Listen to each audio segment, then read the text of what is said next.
Welcome to our midweek message. I'm Pastor Reed, coming to you from my office here at First Baptist Church of Olathe. It is good to be with you. I'm glad that you're taking the opportunity to listen, to reflect, and to ponder along with me the Gospel of Luke. During this season of Lent, we will provide for you a reading schedule to go through the Gospel of Luke. It'll be available on our Facebook page, on our Instagram account, as well as we have reading guides here for the season of Lent at the church. So if you want to read along, look for our Facebook posts, look for our Instagram posts, or you can get the paper copy, whatever suits you. Along with reading through the Gospel of John, we're going to be kind of giving you an opportunity to pray along with a larger group with some focused suggestions for prayer.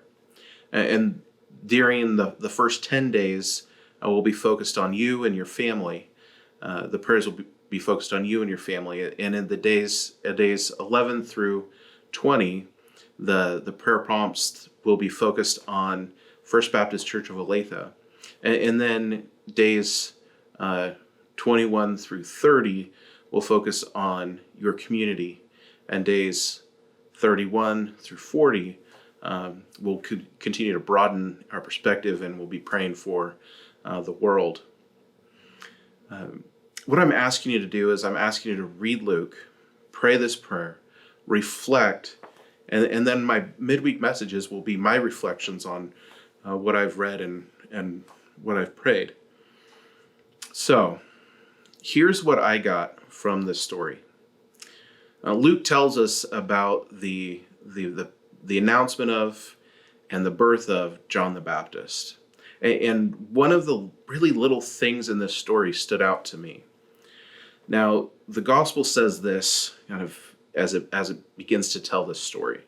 It says there was a priest named Zachariah of the division of Abijah, and he had a wife from the daughters of Aaron, and her name was Elizabeth. And they were both righteous before God, walking blamelessly in all the commandments and statutes of the Lord. But they had no child, because Elizabeth was barren, and both were advanced in years.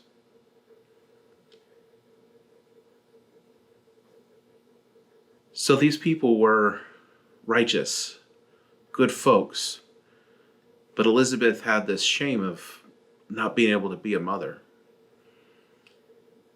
And so Zachariah would get up when it was his turn to serve at the temple. He would go and he would put in his service. Zachariah goes to work. There's around this time, there's about 8,000 priests that serve the temple, and what they would do is they would cast lots, basically like rolling dice, to determine who got to take the incense into the place where the sacrifice was. Now, because there were like 8,000 priests, it's estimated that this would have been an honor that they only would have expected once or maybe twice in an entire lifetime. So you can imagine Zachariah is going to the temple, going to work. They're casting lots, and it's kind of like, when you sign up for a raffle, you sign up, but you don't actually expect to win.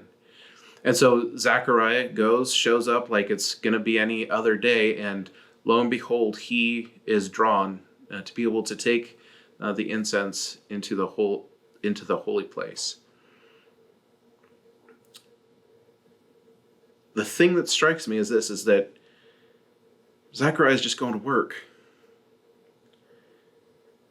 And as Zachariah goes to work, he's given this privilege of taking the incense, but even that privilege of taking the incense into where the offerings were, that was part of the job, part of the possibilities. So he's about his normal work. He did get this great opportunity, but he goes in and he's doing his job. And the angel of the Lord shows up. And he lets him know that, hey, you're going to be a father. And John the Baptist is like, nah, it's not happening. But the thing that strikes me about this story is that we can be going about our ordinary lives. And even in the ordinary tasks of life, showing up at work, God can show up and use us for absolutely spectacular things. Zachariah didn't have his eyes open to the possibilities. He was like, it's not going to happen. And so he actually ends up having his mouth shut, right? I hope and pray that during the season of Lent, that we would learn to have our eyes open, expecting that God's going to show up, even as we go about the normal things of life. Just going to work, just picking up the kids from school, just going out to eat.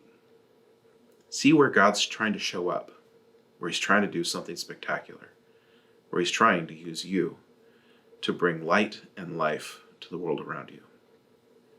Be blessed. Be a blessing. Write your comments of what you experienced when reading Luke down below. I look forward to having a conversation with you.